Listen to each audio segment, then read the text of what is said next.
UP से कांग्रेस वालों के लिए खुशखबरी। गठबंधन के साथी अखिलेश को लेकर यह खबर है कि 25 फरवरी को न्याय यात्रा में शामिल हो सकते हैं अखिलेश यादव।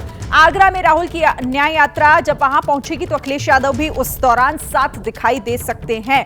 तो सीट बंटवारे पर सहमति के बाद अब न्याय यात्रा में भी दोनों का एक मंच पर साथ आना, आशीष, ये बड़ा मैसेज होगा कि अब सब कुछ ठीक है। जी हाँ, बिल्कुल। हमें वो वक्त अच्छी तरह से याद है शिरीन, जब प्रशांत किशोर इन दो लोगों को साथ में लेकर के आए थे और बड़ा प्रचार किया गया था यूपी के दो लड़के। अब वो दो लड़के एक बार फिर से साथ में हैं।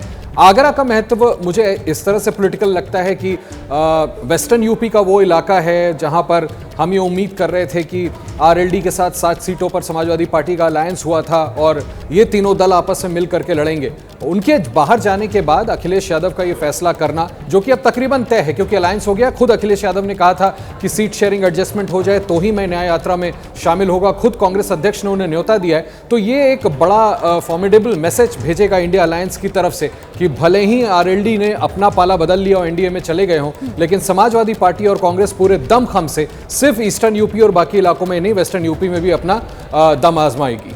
बिल्कुल, और जाहिर है कि इसके पीछे एक स्ट्रॉन्ग मैसेज भी होगा अगर ऐसा होता है तो। ठीक है, आप हमारे साथ रहिए। लेकिन इंडिया गठबंधन में ये सुलह की खबरें तो सामने आ रही है, लेकिन कहां सुलह और कहां अभी भी कलह बनी हुई है, ये आप जल्दी से समझ लीजिए। देखिए, उत्तर प्रदेश 17 सीटें कांग्रेस को, 63 सीट पर समाजवादी पार्टी और अन्य दल। सूत्रों के हवाले से हालांकि ये चीज जो है वो क्लियर हो गई है उत्तर प्रदेश में कांग्रेस और समाजवादी पार्टी के बीच। दिल्ली की बात करें तो 3 सीटें कांग्रेस को और 4 पर आम आदमी पार्टी। इसका भी औपचारिक ऐलान जल्द हो जाएगा। बिहार कांग्रेस आरजेडी लेफ्ट 7 सीटों का हालांकि अब तक कोई ऐलान नहीं हुआ है। झारखंड की बात करें तो कांग्रेस आरजेडी जेएमएम 7 में है। यहां पर भी अभी सीटों को लेकर कुछ तस्वीर सामने नहीं आई है। गुजरात में भरूच सीट आम आदमी पार्टी को। सूत्र ऐसी जानकारी दे रहे हैं, सीटों का ऐलान अभी नहीं हुआ है। तो कहां सुलह कहां कलह, कुछ और जानकारी आपके सामने। पंजाब गठबंधन पर सवाल है लेकिन सीटों पर सहमति अभी नहीं बन पाई है। यहां पर भी महाराष्ट्र में सीटों पर पेच अभी फंसा हुआ ही है।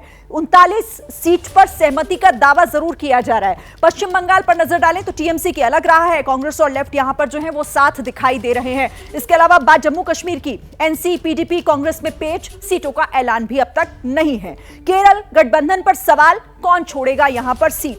तो अभी यहां कलह साफ दिखाई दे रही है इंडिया गठबंधन के लिए। देखिए, समय कम है लेकिन राहें अभी उतनी ही मुश्किल दिखाई दे रही हैं। और इस पर बात करने के लिए आशीष तो हैं, लेकिन अंकित भी हमारे साथ जुड़ गए हैं। अंकित, यूपी का मामला तय हो जाना, लेकिन अभी तो ये लड़ाई बहुत बड़ी है क्योंकि अलग अलग राज्यों में अलग अलग पेच। सुलझाएंगे कैसे इतने कम समय में?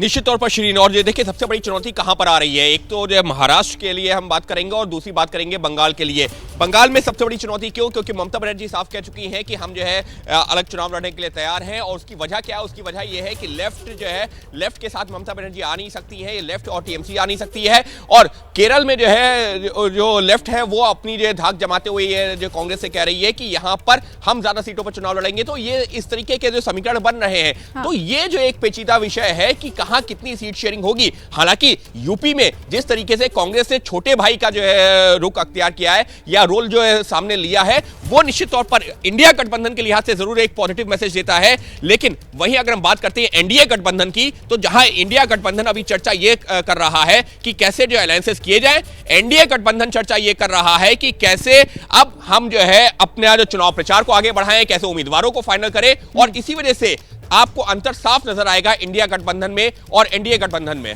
ठीक है अंकित, आप रहिएगा मेरे साथ। और एक और बड़ी खबर इंडिया गठबंधन से जुड़ी हुई सामने आ रही है। नई रणनीति बनाने में जुटी है इस वक्त समाजवादी पार्टी। और ये नई रणनीति है क्या?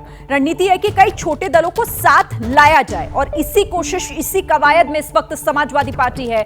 कई छोटे दलों से बातचीत जो है वो की जा सकती है, आगे उन्हें मनाया जा सकता है साथ आने के लिए, गठबंधन में शामिल होने के लिए। और इसी को लेकर इस वक्त विचार विमर्श किया जा रहा है। तो ये नई रणनीति छोटे छोटे दलों को एक साथ लाकर अपना कुनबा बढ़ाने की समाजवादी पार्टी की एक कोशिश, और इसको लेकर कई बातचीत भी की जा रही है। आशीष, ये फॉर्मूला कि छोटे दलों को साथ लाकर एक बड़ी कोशिश की जाए, कितना कारगर होगा? और अभी बातचीत को लेकर क्या जानकारी है हमारे पास? किस किस दल से बातचीत हो रही है? देखिए, पहले तो ये सोर्सेज से जानकारी मिल रही थी कि 60 सीटें समाजवादी पार्टी लड़ेगी और बाकी 20 में वो दूसरी पार्टियों को अकोमोडेट करेंगे। काम बड़ा आसान हो गया। हालांकि ये कोई फर्स्ट चॉइस नहीं थी इंडिया अलायंस की। जब 7 सीटें खुद छोड़ करके आरएलडी नेता जयंत चौधरी चले गए हैं तो निश्चित तौर पर उतना और दूसरे क्षेत्रीय दलों को अकोमोडेट करना समाजवादी पार्टी के लिए आसान हो जाता है। 17 सीट उन्होंने कांग्रेस को दे दी है। हम सुन रहे हैं कि चंद्रशेखर रावण, उनको भी अकोमोडेट किया जाएगा, उनको भी सीट दी जाएगी। आप ठीक कह रही हैं, एक दो और छोटे दल हैं जिनको साथ में लेने की कोशिश की जा रही है। बेसिकली ये दिखाने की कोशिश है कि एक ग्रैंड अलायंस उत्तर प्रदेश में भी बिहार जैसा एक्सपेरिमेंट महागठबंधन बनाया जा रहा है, जो कि इंडिया अलायंस की छतरी के तले बीजेपी को चुनौती देने की कोशिश करेगा। ठीक है, लेकिन ये चुनौती दे पाएगी या नहीं, ये कोशिश ही देखना होगा। जैसे ही घड़ी का काटा दोपहर 2:30 पे आए, बबीता जी का दिल सास बहू साजिश के लिए मचल जाए। और ये है इनकी बहू, पूरे दिन ऑफिस की टेंशन हो जाए गॉन जब ये करें अपना फेवरेट शो फ्री टाइम पे ऑन। इनकी तरह आप भी देखिए अपना फेवरेट शो अपने टाइम पर और डाउनलोड कीजिए एबीपी लाइव ऐप अपने स्मार्ट टीवी पर।